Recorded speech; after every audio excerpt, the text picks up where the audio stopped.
آج ہماری قوم کا المیہ یہ ہے کہ ہمارے لوگ بھول گئے ہیں، جو قوم کی قیادت کرتے ہیں انہیں لوگ بھول جاتے ہیں۔ نہیں میرے عزیزوں، اعلان بھی کیجئے قمر غنی عثمانی صاحب کے ساتھ اور دعا بھی کیجئے اللہ انہیں رہائی نصیب فرمائے۔ ہم نہیں سوچیں گے تو کون سوچے گا؟ ہمارے دل میں درد نہیں ہوگا تو کس کے دل میں درد ہوگا؟ ہم نہیں بولیں گے تو کون بولے گا؟ آپ کو معلوم ہے میں ہندوستان کے شہروں میں الگ الگ جب جلسوں میں جاتا ہوں اور اس طرح کی باتیں کھل کے کرتا ہوں تو کئی لوگ ہمارے اسٹاف کے بھی اور کئی دوسرے لوگ بھی آ جاتے ہیں ڈرانے کے لیے اور مجھ سے کہتے ہیں ارے آپ کی ابھی شروعات ہے، ابھی نوجوان ہیں، آپ اتنا کھل کے بولیں گے، ہمیں ایسا لگتا ہے کہ آگے کہیں آپ کے لیے مشکل نہ ہو جائے، آپ اتنا کھل کر بول رہے ہیں۔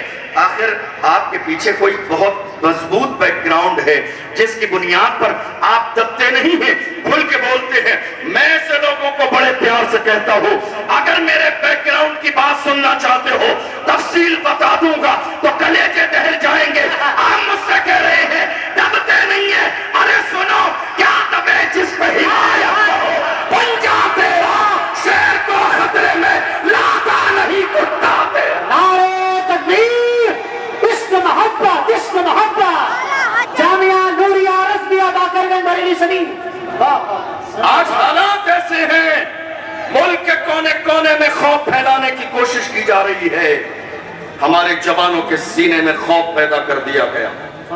آپ کی توجہ ہے میری بات پر؟ توجہ ہے آپ کی؟ کیا ایسا ہوا یا نہیں ہوا؟ کیا خوف نہیں پھیلایا گیا؟ کیا آج خوف نہیں ہے لوگوں میں؟ باضابطہ پلاننگ کے ساتھ خوف پھیلایا گیا۔ یہ خوف ہی کی علامت ہے کہ ہماری مسجدیں توڑی جا رہی ہیں اور بولنے والا کوئی نہیں ہے۔ یہ خوف کی ہی علامت ہے کہ سنبل کی شاہی جامع مسجد کے ساتھ منصوبہ بندی کے ساتھ ماحول خراب کرنے کی کوشش کی گئی، بولنے والا کوئی نہیں ہے۔ یہ منصوبہ بندی ہی ہے جو فتح پور کے مقبرے پر لوگ چڑھ کے بے حرمتی کر رہے تھے مگر کوئی بولنے والا نہیں تھا۔ یہ منصوبہ بندی ہی ہے کہ آپ نے جنوری اور فروری میں باضابطہ ہمارے لیے باضابطہ ایودھیا کے میلے میں ہمارے لیے بورڈ لگا دیے گئے، مسلمانوں کی انٹری نہیں ہوگی۔ ہم سے کہا جاتا ہے نفرت پھیلاتے ہیں، ہم نفرت پھیلاتے ہیں۔ دیکھ لو ملک کا سب سے بڑا عرس میرے اعلیٰ حضرت کا عرس ہے، کوئی بورڈ لگا کہ فلاں نہیں آئے گا؟ غریب نواز کے عرس میں کوئی بورڈ لگا کہ فلاں نہیں آئے گا؟ مخدومہ کی چھوٹا کے عرس میں کوئی بورڈ لگا کہ فلاں نہیں آئے گا؟ ہمارے سینے کشادہ ہے، دل کشادہ ہے، گھر کشادہ ہے۔ اور رہی باضابطہ ایودھیا کے میلے کی بات تو سنیے، ہمارے لیے بورڈ لگا دیا گیا تمہارے لیے کلمہ پڑھنے والوں کی انٹری نہیں ہے، مگر اللہ کی شان دیکھو خدا جو کرتا ہے وہ بہتر کرتا ہے۔ ساتھ میں ہمیں خدا کی یہ مصلحت سمجھ میں آئی، اگر مسلمان چلے گئے ہوتے وہاں بھگدڑ بھی مچی، لوگ گرے بھی، آگ بھی لگی، لوگ مرے بھی، کہیں ایسا نہیں کہ کورونا کے زمانے کی طرح یہ دستار بھی ہمارے سر پہ باندھ دی جاتی کہ کورونا انہوں نے پھیلایا ہے، اللہ جو کرتا ہے اچھا کرتا ہے۔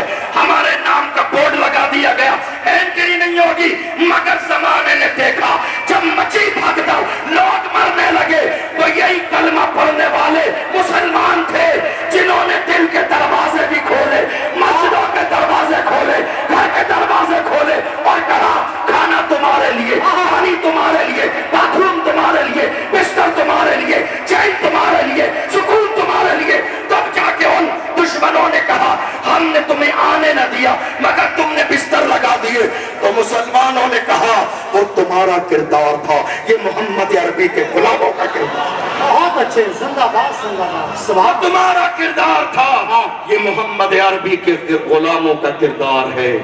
پھر بھی ہم سے یہ گلہ ہے کہ وفادار نہیں، پھر بھی ہم سے یہ گلہ ہے کہ وفادار نہیں۔ ارے ہم وفادار نہیں، تو بھی تو دلدار نہیں۔ زندہ باد، کیا بات۔ آج ملک کے حالات دن بدن خراب کیوں ہو رہے ہیں؟ آپ نے کبھی غور کیا؟ خراب اس لیے ہو رہے ہیں کہ جہاں قوم مسلم کو بولنا چاہیے مسلمان وہاں بولتے نہیں ہیں، اور جہاں مسلمانوں کو خاموش رہنا چاہیے وہاں مسلمان بولتے نظر آتے ہیں۔ یہی وجہ ہے کہ حالات دن بدن خراب ہوتے چلے جا رہے ہیں۔ میں بس اپنی قوم سے اتنا کہتا ہوں، یہ خاموش مزاجی تمہیں جینے نہیں دے گی، یہ خاموش مزاجی تمہیں جینے نہیں دے گی۔ اس دور میں جینا ہے تو کوہرام مچاؤ، انتظار کس دن کا ہے؟ کوئی صلاح الدین ایوبی اب نہیں آئے گا، موجودہ دور کا صلاح الدین ایوبی ہمیں بننا ہے، موجودہ دور کا ٹیپو سلطان ہمیں بننا ہے، موجودہ دور کا محمد بن قاسم ہمیں بننا ہے۔ دنیا رسول اللہ کی شان میں گستاخی کرے گی، فخر کے ساتھ کہیے جو جان مانگو گے جان دیں گے، جو مال مانگو گے مال دیں گے، مگر یہ ہم سے کبھی نہ ہوگا، نبی کا چاہو جلال دیں گے۔ بہت اچھے، زندہ باد زندہ باد، بہت اچھے، آپ نے دیکھا نہیں ماشاءاللہ ماشاءاللہ۔ رسول اللہ کی شان میں گستاخی ہوئی؟ ہمارے کتنے بزرگ ایسے تھے جوان جب اکٹھا ہو کر گئے اپنے بڑوں کے پاس، کہا ہم رسول اللہ کی ناموس کے لیے ملک کے قانون کے دائرے میں اٹھ کے کھڑے ہونا چاہتے ہیں، کچھ کرنا چاہتے ہیں، تو ہمارے بڑوں نے ڈرا دیا اور کیا کہا؟ حالات اچھے نہیں ہیں۔ بتائیے یہ جملہ سننے میں آیا یا نہیں آیا؟ سنا یا نہیں سنا آپ نے؟ کیا کہا؟ حالات اچھے نہیں ہیں۔ جوان کھڑے ہوئے، بٹھا دیا گیا، جوانوں کا حوصلہ بلند ہوا، ڈرا دیا گیا، جوان رسول اللہ کی ناموس کے پہرے دار بننے کے لیے آگے آئے، انہیں ڈرا کے خاموش کر دیا گیا۔ حالات اچھے نہیں ہیں۔ میں تو یہ جاننا چاہتا ہوں ہمارے لیے حالات اچھے کب تھے؟ ہمارے لیے حالات اچھے کب تھے؟ ہماری تاریخ رہی ہے جب 313 تھی تو لرزتا تھا زمانہ، جب 313 تھے تو لرزتا تھا زمانہ۔ آج ہم کروڑوں ہیں تو کرتے ہیں غلامی، اور آپ سمجھ رہے ہیں میری بات کی آپ حمایت کریں گے، جو کہ یہاں بیٹھنے والا یا کھڑے ہونے والا ہر شخص اس پریشانی سے دوچار ہے۔ یہ جو قوم مسلم غلامی کر رہی ہے یہ اپنی ہی قوم میں چھپے ہوئے دلالوں کی وجہ سے، اپنی ہی قوم میں چھپے ہوئے دلالوں کی وجہ سے۔ اور حال یہ ہے قوم کے جوانوں کو پکڑوانا بھی ان کا کام ہے، لسٹ بنانا بھی ان کا کام ہے، پھر پیسے فکس کرانا بھی ان کا کام ہے، پھر پیسے لینا بھی ان کا کام ہے، آدھے آگے بڑھانا اور آدھے اپنی جیب میں ڈالنا ان کا کام ہے۔ ایک کپ چائے مل جاتی ہے، کاندھے پہ ہاتھ رکھ دیا جاتا ہے تو یہ سمجھتے ہیں نہیں ہماری بڑی عزت ہے، پریشانی ہوگی مارا جائے گا، ہمیں چھوڑ دیا جائے گا۔ میں کہتا ہوں اے میری قوم کے چھپے ہوئے دلالوں، جب مارا جائے گا تمہارے لیے ریڈ کلر کا کارپیٹ نہیں بچھایا جائے گا۔ ڈاکٹر راحت اندوری نے کہا تھا لگے گی آگ تو آئیں گے گھر کی عزت میں، یہاں پہ صرف ہمارا مکان توڑنا۔ جو آج صاحب مسندیں کر رہی ہوں گے کرائے دار ہے، ذاتی مقام تھوڑی ہے، سبھی کا خون ہے شامل یہاں کی مٹی میں، کسی کے باپ کا ہندوستان تھوڑی ہے، سبھی کا خون ہے شامل یہاں کی مٹی میں، کسی کے باپ کا ہندوستان تھوڑی ہے۔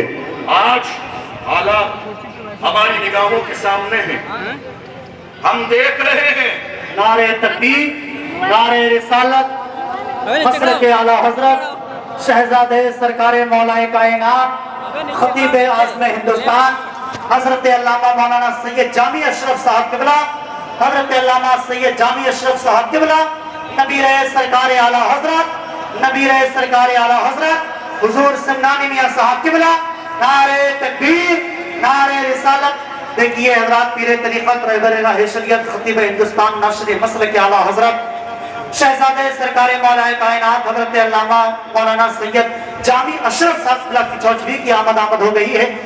نبیر سرکار اعلیٰ حضرت پیر طریقت شیخ کامل حضرت علامہ مولانا عمران رضا قادری عرف سمنانی میاں صاحب کی آمد ہے۔ آپ رخ زیبا کی زیارت کریں اور ادب کے ساتھ میں بیٹھ جائیں۔ مفتی صاحب کی گفتگو اور پھر انشاءاللہ تعالیٰ سید صاحب کی گفتگو۔ بیٹھ جائیں ماشاءاللہ، بیٹھ جائیں، ممبر شریف والے بھی بیٹھ جائیں تیزی کے ساتھ میں۔ حضرت علامہ سید جامی اشرف صاحب آ گئے ہیں، ادب کے ساتھ میں بیٹھ گئے۔ جی مفتی صاحب بسم اللہ